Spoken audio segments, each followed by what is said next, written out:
warahmatullahi wabarakatuh. Halo semuanya, perkenalkan nama saya Ayu Harinisa dengan NIM 2413040005. Di sini saya akan membahas tentang masalah-masalah di lembaga pendidikan sekolah dasar. Saksikan videonya. Assalamualaikum. Sudah siap mau belajar belum? Yuk bukunya dimasukkan dulu ya ke dalam tas. Sudah? Ya. Hari ini siapa yang giliran membaca pemimpin doa? Radit. Yang absen? Baik Radit, jangan maju ke depan. Sini ya. Yuk, pimpin doa teman-teman. Bersiap, ready, play, start. Bismillahirrohmanirrohim. Memberi salam. Assalamualaikum warahmatullahi wabarakatuh. Waalaikumsalam warahmatullahi wabarakatuh. Terima kasih Radit. Duduk kembali ke tempatnya. Sepertinya masih lemas-lemas deh. Tadi pagi sarapan tidak di rumah? Kita semangat pagi dulu ya. Semangat pagi! Pagi! Yes! Baik, sekarang Ibu mau ngecek kehadiran dulu nih. Sepertinya tidak ada kursi yang kosong. Semuanya hari ini hadir ya? Alhamdulillah. Anak-anak, Ibu mau mengajak kalian untuk bernyanyi Dua Mata Saya. Kemarin Bu Zuli sudah mengajarkan lagunya ya? Masih ingat? Masih. Nah, supaya semangat, nyanyinya sambil berdiri. Anak-anak boleh berdiri. Berdirinya di sebelah kanan. Yuk, berdiri semua di sebelah kanan. Ayo Algi, semangat Algi. 1, 2, 3. Dua mata saya, hidung saya satu mulut saya, tidak berhenti makan. Dua tangan saya, yang kiri dan kanan. Dua kaki saya, pakai sepatu baru. Terima kasih. Pendidikan dasar adalah fondasi penting bagi masa depan setiap anak bangsa. Di balik semangat belajar yang membara, terkadang kita menemukan tantangan nyata yang perlu kita hadapi bersama. Mari kita telaah lebih dalam mengenai sarana-prasarana sekolah, dinamika siswa, dan bagaimana kita dapat mencari solusi konstruktif. Nah, beralih ke dunia pendidikan nih Adam. Ya. Jadi siswa sekolah dasar di Cianjur, Jawa Barat ini terpaksa belajar di lantai. Iya Tasya, ruang kelas rusak serta meja kursi di sekolah mereka ini terbatas ya. Keterbatasan sarana dan prasarana penunjang belajar harus dirasakan siswa-siswi Sekolah Dasar Negeri Karya Sakti di Kampung Pasir Gede, Desa Salam Nunggal, Kecamatan Cibeber, Kabupaten Cianjur. Setiap hari siswa kelas 5 ini harus belajar di lantai. Sesekali mereka belajar sambil berbaring jika mulai pegal.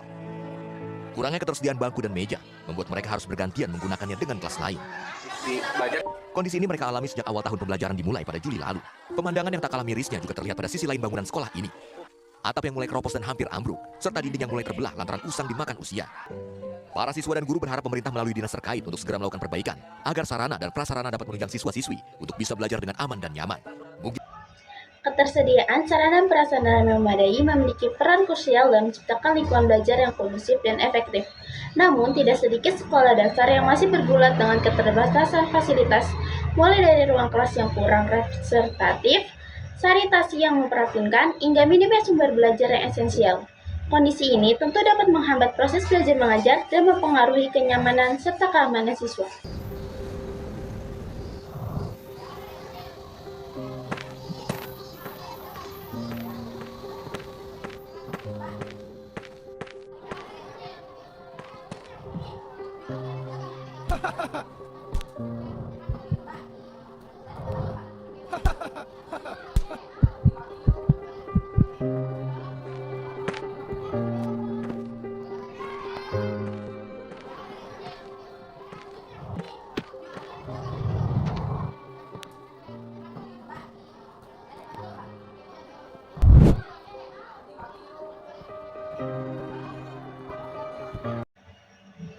Selain tantangan fisik, dunia pendidikan dasar juga diwarnai dengan berbagai dinamika yang melibatkan siswa secara langsung.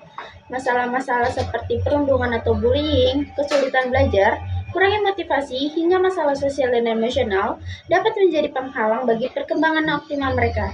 Penting bagi kita semua untuk memahami akar permasalahan ini dan mencari solusi yang tepat dan humanis. Beberapa fasilitas sekolah yang ada di SD Putra 1 adalah perpustakaan. Perpustakaan merupakan salah satu sarana memupuk dan menumbuh kembangkan minat serta bakat peserta didik untuk membaca, menulis, dan mengakses informasi secara mandiri. Perpustakaan SD Putra 1 dilengkapi dengan berbagai macam buku yang tentunya sesuai dengan perkembangan peserta didik di sekolah dasar. Fasilitas selanjutnya adalah laboratorium komputer. Literasi teknologi berperan penting dalam kehidupan generasi emas. Melalui sarana yang sangat memadai di laboratorium komputer, peserta didik belajar dan berkreasi mengembangkan keterampilan dalam bidang teknologi informasi dan komunikasi sehingga kreatif dan produktif menghasilkan karya.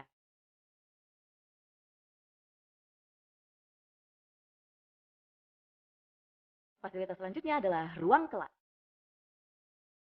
SD Putra 1 memiliki ruang kelas yang memadai untuk mendukung proses pembelajaran yang efektif, kondusif, dan nyaman.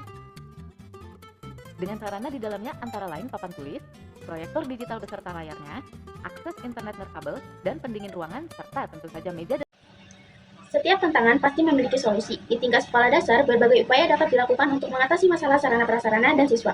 Peningkatan anggaran pendidikan, partisipasi aktif komite sekolah dan masyarakat, pemanfaatan teknologi, serta inovasi dalam metode pembelajaran adalah beberapa langkah yang dapat diambil. Selain itu, menciptakan lingkungan sekolah yang aman, inklusif, dan mendukung perkembangan karakter siswa juga menjadi kunci utama. Sekian penjelasan saya mengenai masalah-masalah di lembaga pendidikan. Kurang lebihnya mohon maaf. Wassalamualaikum warahmatullahi wabarakatuh.